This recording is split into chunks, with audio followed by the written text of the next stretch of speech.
Uwavuga yuko ari we muzamu wa mbere mu Rwanda ntago yababeshye, dore yuko ari umwe mu basore cyane bakundwa n'igitsina gore. Aha ngaha ndavuga abakobwa, kuko nk'uko abenshi mubizi iyo ekipe y'igihugu Amavubi yakinnye abakobwa bose baba baje, dore yuko byizi no kuvuga yuko ngo hari abajya barwanira kuri stade bapfa uyu musore w'ubushongore n'ubukaka umwite Ntwari Fiacre, hari n'abamuhimbye ngo ni Ntwari Fiacre w'Abanyarwanda. Uyu musore nk'uko mubizi ntago ari mu bihe byiza na ekipe yitwa Kaizer Chiefs, dore yuko noneho magingo aya ngaya atanakiza muri 18 bashobora kwifashishwa ku mukino.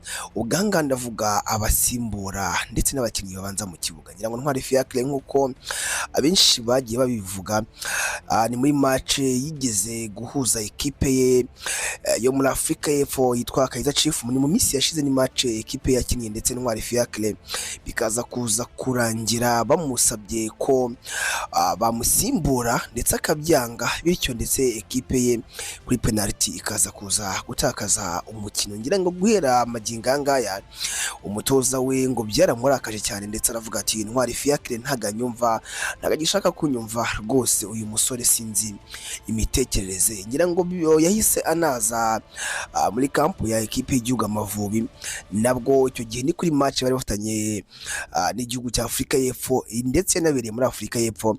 Urumva icyo gihe noneho yari ari imbere y'abafana aba ekipe ya Kaizer Chiefs, ndetse icyo gihe nabwo Amavubi yabashije kugarikwa na Afurika y'Epfo. Bityo rero abenshi baravuga bati ibyo ngibyo byose byagiye biba, ntago umutoza we yaba yarabibonye gutyo ngo narangiza amuha amahirwe yo kuba yajya mu izamu. Ngira ngo ni byinshi bigenda bivugwa ngo uyu musore bigeze kumugereranya bavuga bati ntagakwiye gukina muri Afurika y'Epfo, ndetse hari abavuze bati akwiye kujya gukina mu gihugu cy'Ubwongereza. Aha ngaha bavugaga ikipe ya Man U, ndetse bakanamugiranya n'umunyezamu Andre Onana, bavuga bati Fiacre aramurusha.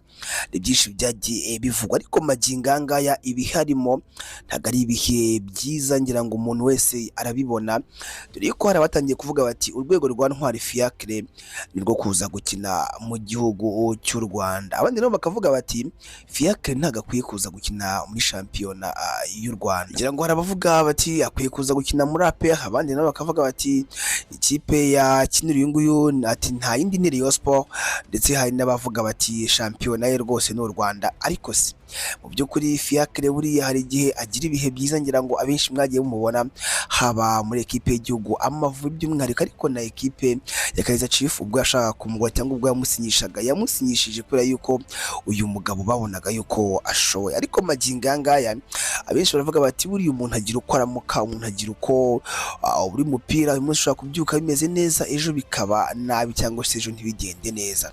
Atari ku busanzwe Ntwari Fiacre ni umunyezamu mwiza, ibyo ngibyo bivugwa na bamwe gusa. None nk'abatekinisiye cyangwa abakinnyi basanzwe bagenzi by'umwihariko baravuga bati Ntwari Fiacre agira akantu ko kwirara iyo rimwe na rimwe amaze iminsi ashimwa cyangwa avugwa neza, ati ni gake cyane ashobora kuba yakwitwara neza muri match. Ibi ngibi bigenda bitangazwa na bamwe mu bakinnyi bagiye babana. Ariko se mu by'ukuri wowe ubona Ntwari Fiacre urwego ariho, cyangwa se uburyo akina, ndetse n'uburyo cyangwa se n'amakipe yagiye akinira, ari kuba yagaruka ku ivuko agakina mu ekipe yo mu Rwanda, cyangwa Ntwari Fiacre akwiye kuba yajya gukina hanze? Wenda ekipe ya Kaizer Chiefs ntabwo iri kumukinisha. Ese Ntwari Fiacre urwego rwe rwaramanutse, cyangwa n'ubundi ni kwa kundi umuntu rimwe na rimwe abyuka bitameze neza, ejo ariko bikaba byagenda neza? Iyi ngiyi ni YouTube channel yacu kandi yanyu yitwa Tahatibu Wadi, ni mu gace twita Tahatibu Update, aho tukugezaho amakuru abagiye acicikana muri showbiz by'umwihariko ndetse no muri sport.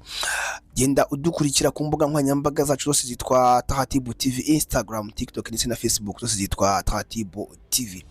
Njyewe nitwa Eni Yusufu, duhure muri komenti mutubwira uburyo kimubona umunyezamu w'Abanyarwanda Ntwari Fiacre ndetse n'akazoza ke.